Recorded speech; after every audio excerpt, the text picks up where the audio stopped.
Zoma fahiny ny volagna mi taogno 2024 miarabanao tonga soa tagnatin'ny sampagna fampalambavao ny radio antsony filazantsara ary ampagnajagna no agnasany anao agnaraka zegny hatramin'ny farany. Ny lafin'ny fahasalamagna no anamboatsika ny fampalambavao amin'ity androany ity. Ankalazaigny isaky ny fahadimy ny volagna me ny journée internationale des sages-femmes fa ho an'ny fahatradiana manokana dia androany fahinigny ny volagna me 2024 no nagnatanteragna izigny journée mondiale des sages-femmes zay eto tapitanany Antsiranana am'izao fotoagna izao koa andeha arahantsika ary ny andinindininy makasika izany. Ankalazaigny isaky ny fahadimy ny volagna me ny journée internationale des sages-femmes ho an'ny fahatradiana manokana dia natomboka androany fahenina ary faragna ny fahavalo ny volagna me 2024 ity hetsika fankalazagna ny journée internationale des sages-femmes ity. Isany koa ny hetsika maro samihafa izay indesigny agnamarinagna izao hetsika izao eto Antsiranana. Ny anlesisy moa natokana ho an'ny misy stand maromaro miserta eto, stand hitantsika io dia stand iray natokana ho an'ny fitsapana vehivavy bevoka, ny stand faharoa hoe ny démonstration na hoe démonstration dia maneho hoe atao akory mampiteraka zegny karakory miaro amin'ny hémorragie zegny ampiteragna miaro miteraka dia raha ohatra moa misy fahasairagna na mpiteragna dia misy tonana ny zaza dia le atanana zay tokony afaka mamelogno le rasazy zegny mampampivelogna ny atao hoe rasazy.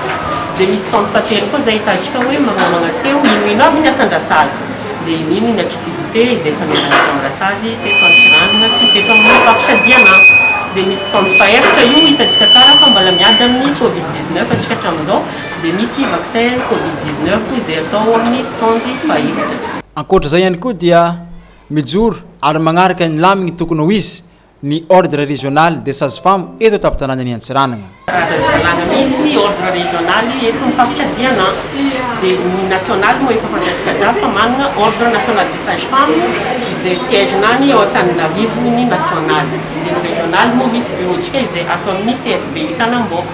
Dia agnatin'izegny moa manana code de déontologie mamezay rasazy amin'ny asaneny rasazy rehetra eran'ny Madagasikara. Dia zay sy zay no ahitagna hoe aiza ho aiza no faritry tokony ho vitan-drasazy sy ny zavadrehetra moa rehefa miseho dia misy recoupement.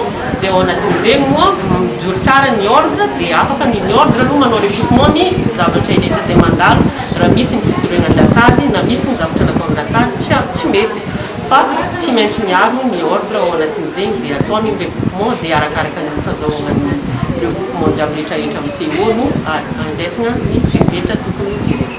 Mandritra ny telo andro no ankalazagna ity journée internationale des sages-femmes ity eto tapitananany Antsiranana. Utoizy amin'ny alalan'ny formation izay kahegna ireo jeune diplômé eto tapitananany Antsiranana izegny ao amin'ny lycée Botovasoa Rapito Sabotsy fa fito ny volagna me. Ankehitriny dia efa mahatratra agny amin'ny 700 ireo sages-femmes rehetra eto tapitananany Antsiranana. Eo amin'ny setrin'ny fampianarana ambony kosa dia kosa omaly fahadimy ny volagna me 2024 ny famindram-pahefagna ny filohan'ny université taloha sy ny filoha vaovao izay voafidy hitantagna ny université ny Antsiranana magnatiny 3 taogno koa andeha ho arahantsika ary ny andinindininy izay vaovao izay. Tontosa omaly fahadimy ny volagna me 2024 ny famindram-pahefagna teo amin'ny filoha teo aloha sy ny filoha vaovao izay voafidy hitantagna ny université ny Antsiranana.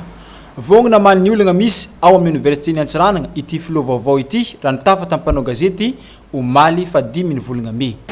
Isan'ny andramegna izay tsy maintsy dinina tamin'ny présidence satria raha considérabisy dia olona mety daholo no miarina sambo akaiky dia anisany andramegna zay dinina izy io agnatin'ny andramegna maromaro dia io tsy koa izy asa zegny mahana zegny olona zay.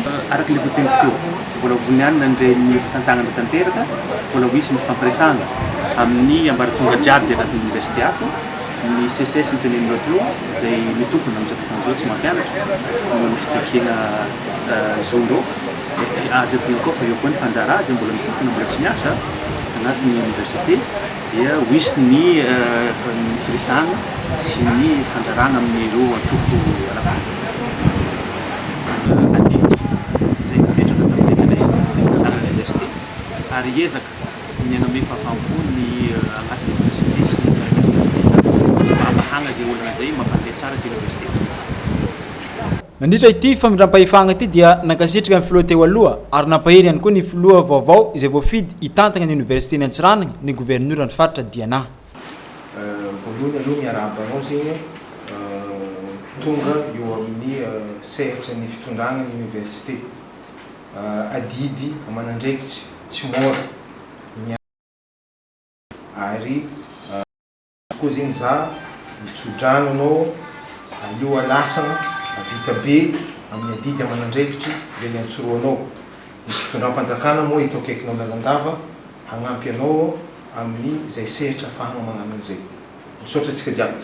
Raha tsy ahivy dia ny docteur Tsaramody Justin no nitantana ny université ny Antsiranana nandritra ny 3 taogno ary ny professeur Calbrian kosa no filoha vaovao voafidy tamin'ny fifidianana filohan'ny université ny fafito ny volana aprily 2024 lasa igny. Izy ihany koa no filoha vaovao voafidy hitantana ity université ny Antsiranana ity.